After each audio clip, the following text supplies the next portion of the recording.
In this video, I'll be showing you how to connect your Shokz OpenDots Air to your Windows PC or laptop.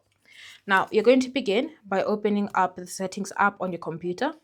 And then under Settings, you're going to go ahead and select Bluetooth and Devices. Next, select Add a Device and then choose Bluetooth. As it scans for any available Bluetooth device, you're going to put your OpenDots Air in pairing mode. To do that, you're going to open up the case, and then once the case has been opened, you're going to long press on this function button. Now, it is in the form of 3 lines, so you're just going to long press on it like so for at least 3 seconds.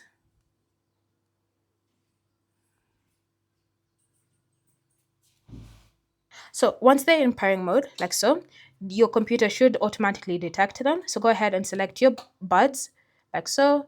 And then once it says connected and ready to use, just select done. Now, another thing people normally forget is to ensure that the audio output has been automatically set to the buds. So to do so, you're just going to navigate to the control center down in the bottom right corner. And then from here, next to your speaker icon, you're going to tap on this adjust.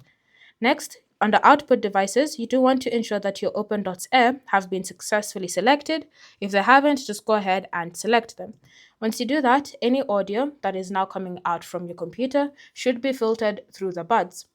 Thanks for watching. If you have any questions or comments, feel free to leave them down below, and I'll see you in the next video.